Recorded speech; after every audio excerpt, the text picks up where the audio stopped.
Welcome to Dweller of the Dark. We're a channel honoring the yellowed and blackened bones of many prominent authors. We'll be digging up several obscure, strange, and forgotten authors who influenced many of the great horror, science fiction, and fantasy writers today. Comment below if you like. If you have authors you'd like to see recognized, list them in the comments or contact our author page. Subscribe for more tales of the horrifying, obscure, strange, and forgotten. We'll have quite a collection. Climbing out of the tombs. If you like any of our tales, hit the like button below. For your support to Dweller of the Dark, we decided to go digging for a few pieces of eight. Or was that a decayed mummy? We'll be giving away prizes for subscribers. One is a signed edition of Wolf's Wings and Other Things, or another novel of your choice, for our 500 and 1,000 subscribers. Many more random gifts will be awarded in future narrations to lucky listeners. Hit the bell for notifications.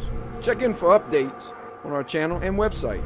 Again, the 500th and 1,000 subscriber gets a signed copy of one of the author's novels or anthologies. You can find us on Facebook, the Jeffrey LeBlanc Horror Writer, the official website, jeffreyleblanc.com, or on Amazon and Twitter.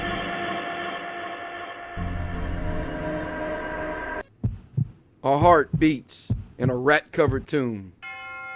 Bells ring out from an abandoned church, and a raven screeches, Nevermore, as we return to the ghostly grave of Edgar Allan Poe. Edgar Allan Poe, the master of the macabre, is a writer, editor, and literary critic. He's best known for his poetry and short stories. Poe is widely regarded as the central figure of Romanticism in the United States and of American literature, and he was one of the country's earliest practitioners of the short story. So without question, he was the inventor of the detective fiction genre and influential in the emerging genre of science fiction. It's also noteworthy that Edgar Allan Poe was the first well-known American writer to earn a living through writing alone. Unfortunately, for many aspiring writers, resulted in a financially difficult life and career. Poe and his works influenced literature around the world, as well as specialized fields such as cosmology and cryptography.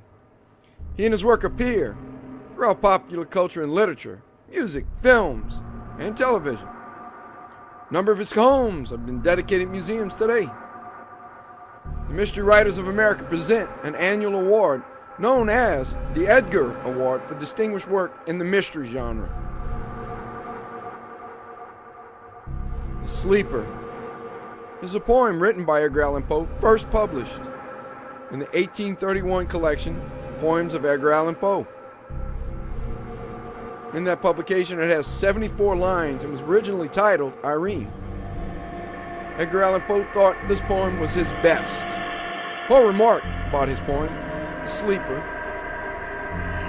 "In the higher qualities of poetry, it is better than the raven. But there is not one man in a million who could be brought to agree with me in this opinion." The poem focuses on the death of a beautiful woman. It is a death which the mourning narrator struggles to deal with while considering the nature of death and life. Some lines seem to echo the poem Christabel by Samuel Taylor Coleridge, a poet known to have heavy influence on Poe's poetry. Who is the sleeper? Will the narrator's beloved Irene ever awake and dream no more? The Sleeper by Edgar Allan Poe. At midnight, in the month of June, I stand beneath the mystic moon.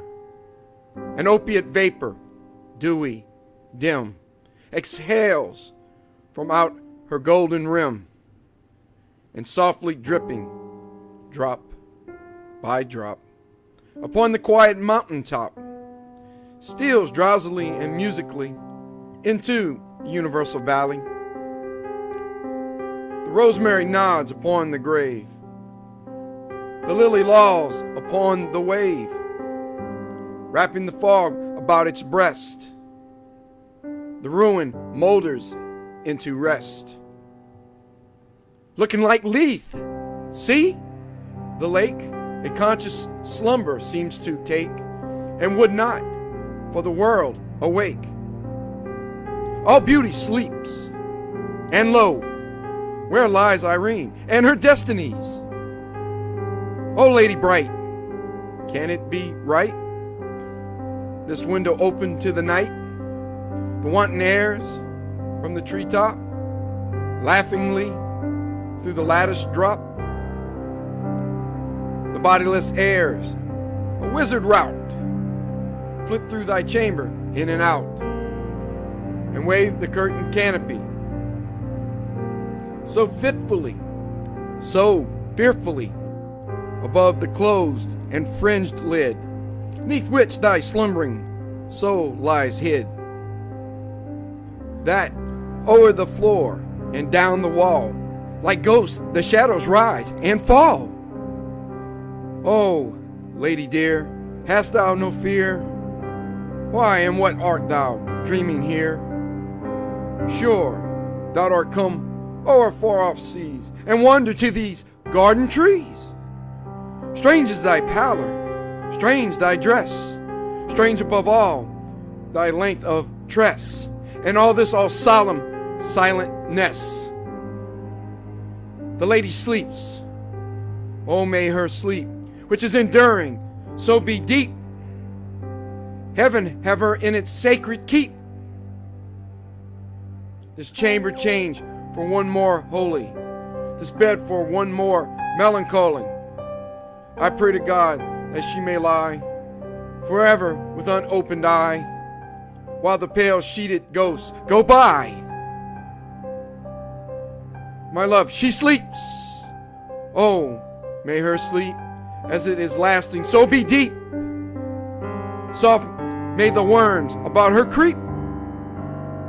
Far in the forest, dim and old, for her may some tall vault unfold, some vault that oft hath flung its black and winged panels fluttering back, triumphant o'er the crested piles of her grand family funerals.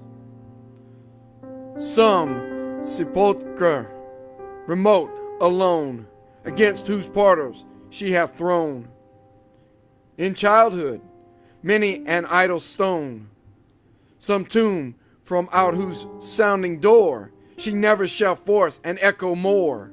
Thrilling to think, poor child of sin, it was the dead who groaned within.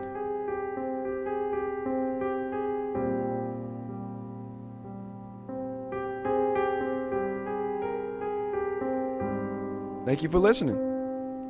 Have a good night.